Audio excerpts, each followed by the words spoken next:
And we are back with another UFC video. We took 1 week off and the UFC are gonna give us about 3 months straight of UFC content. Starting off with UFC Fight Night Adesanya versus Imavov. And we're going straight into the first fight. Hamdy Abdelwahab versus Jamal Pogues. Let's talk about Hamdy. He is an Olympic wrestler from, I believe it's Egypt? And he's also coming off a suspension for taking a banned substance. The 2 years off, the UFC said, you know what, that's enough. We're not going to punish you anymore. We're going to give you a favorable matchup. We're giving you Jamal Pogues. This, for me, is a very easy win for Hamdy. Hamdy, his striking kind of sucks. But he can definitely get takedowns on you. He can get takedowns on a guy like Jamal Pogues. And Jamal Pogues shows no threat off his back. He also can't get back to his feet. Hamdy didn't get to show off his wrestling that much in his fight against Dontel Mays because Dontel Mays knows how to work his way back to his feet. I mean, he is John Jones's punching bag, so he's accustomed to being on his back and pounded on. So he knows how to work from there. That's kind of like starting position for Dontel Mays, but I digress. Jamal Pogues is a volume striker, so he's not really going to hit him with that power to put him out, which is kind of what you need. He also doesn't have the takedown defense, which is also kind of what you need to beat a guy like Hamdy. Sorry about those dogs. So I think Hamdy's going to win. Going to be placing a bet on Hamdy to win. Again, sorry about the dogs. On to the next one. The dogs have kind of calmed down now, but no dogs were harmed in the making of this video. On to the next fight. We got Bogdan Grad set to face off against Lucas Alexander, and I favor Bogdan Grad. I really like what I've seen in his second Contender Series fight. I also like what I've seen in the regional circuit for him. He's a volume striker that has a lot of power in his knee and feet, but not really his hands. Volume and cardio is what Bogdan is all about. Facing off against Lucas Alexander, and I have no idea why he is the favorite. He is the only guy to give Jekka a win in the UFC. He doesn't really have that much standout performances as well.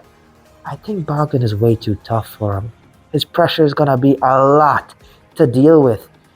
Landing strikes and being able to absorb punishment that Lucas is going to be able to offer, I don't see how Lucas Alexander wins.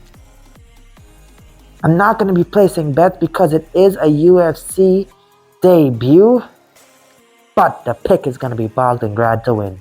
Next up, we got a women's flyweight division between Jasmine Jasudavicius and former UFC bantamweight title contender Mayra Bueno Silva, who had a lot of hype on her, but in that title fight, she didn't look that good, especially from the cardio standpoint. She looked great in the first round. She looked really good early, but as the cardio started to fade, she didn't know how to hang around with Raquel Pennington.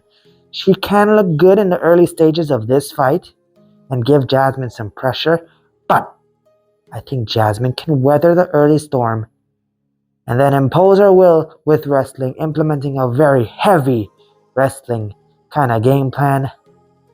Just take the will out of Mayra. Mayra is tough. She is going to stick around. It's very hard to finish her, and I see Jasmine walking away with a decision victory. No bet on that fight whatsoever. But now we're moving on to Terrance T-Rex McKinney versus Damir Hadzovic. And this is a layup for Terrance McKinney. The UFC really want to give him a win after suffering that brutal KO loss at the hands of Esteban Rivovic. I see Terrance getting a very, very early finish, but the odds are not that great for him to win because he can win by KO, he can win by sub. Any way you look at it, Damir is in trouble. So, give me Terrance McKinney to get the W, but no bet on this fight. Now back to the heavyweight division where we have Shamil Gaziev set to face off against Thomas Petersen. I think this is a good fight for Shamil Gaziev, for him to look really nice and get an early finish. His power is going to pose way too much of a threat for Thomas Petersen, getting hit clean and maybe even being put out. Shamil is going to be able to do it for at least 2 rounds or 1 round and the majority of the second round, which can get him the nod on the judges' scorecard if Thomas Petersen is tough enough. I don't see Thomas catching him with any shot and putting him out. Shamil is fairly durable once he is not tired. So give me Shamil Gaziev to get the W. There were not many spots to bet in this card. I try to give you a 5 every week. But we have a bet for this one where we got Naimov set to face off against Kaan, Ofli. Don't know how to pronounce his name, I'm sorry. But I think Naimov is too good for him. I think Naimov can get the win. I think he can get it in over 1.5 rounds. His skills are way too good for Kaan. To me, Naimov showed more impressive skills in his loss to Felipe Lima than he did in his wins. And Ofli didn't really impress me at all in his KO loss. So I definitely see Naimov winning. I don't see him getting a finish early. If he is to get a finish, it will be in the later half of the fight. So that's why the bet is going to be Naimov to win over 1.5. On to the next one. Next up, we got Ziam set to face off against Mike Davis. Now, Mike Davis is a guy who packs a lot of power in those hands. Ziam, on the other hand, he is not that much of a power puncher. He did win by knockout in his last fight against Matt Favola, where he landed that knee that put Favola out cold.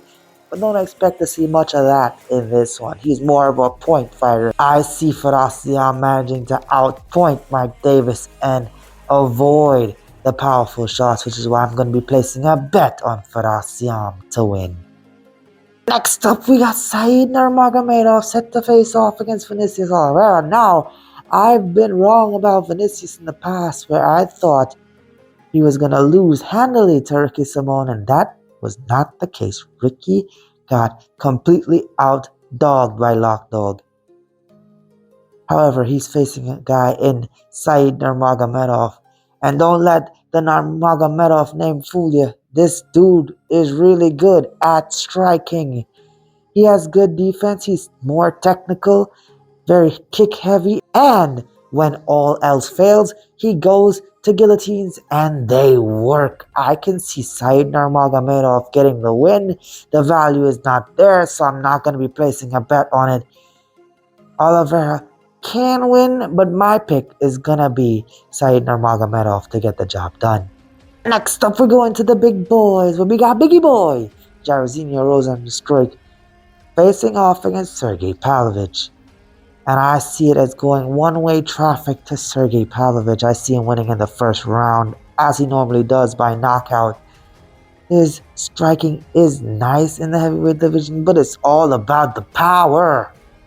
He almost put Tom Aspinall out, but then Tom used his really good boxing defense and ended up reversing it and putting Sergei out. Sergei also coming off a loss against Alexander Volkov, but Volkov is one of the best the division has to offer. Jairzinho is not on the same level as those guys, and it's going to be proven this weekend when Sergei lands that devastating power on Jairzinho and finishes him inside the first round. Now on to the co-main event of the evening, where we have Shara Bullet set to face off against Michael Venom Page. And a lot of people favor Shara, and I don't get it. I really don't. I'm not impressed by his striking. I am a Shara hater. But what have you seen? Yes, his last knockout, people are blinded by it because it was nice, right? 2 spinning back fists in a row, putting Armin out. But at the end of the day, it's Armin. His striking wasn't really good against Trocoli, right? But people forget about that.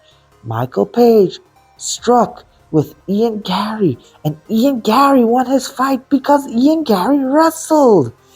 Michael Venom Page is a really good striker.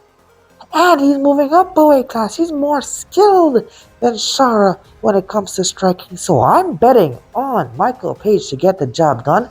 I think he makes it look easy.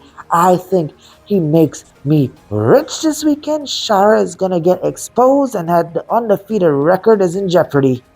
Now on to the main event of the evening, where we have Israel Adesanya set to face off against Nasruddin Imavov. And I'm keeping this real short and sweet here. I think Izzy's going to get it done. Nasruddin struggled against a guy like Brendan Allen. What do you think Israel Adesanya is going to do? The bet is going to be Israel Adesanya to win over 1.5 rounds. Izzy can definitely get the finish here, but he uses the first round more of a feeling out process. Half of the second round, your heart's going to be in your mouth with that if he's getting the better of the striking. And I see Adesanya getting the win here and reminding people of just how good he is. And this has been my picks and predictions for UFC Fight Night Adesanya versus Imavov. Be sure to leave a like. Let me know what you think about the plays down below. Subscribe. Follow me on TikTok. Follow me on Twitter. Support the channel on the Patreon. And I'll catch you in the next one. Until then, game time.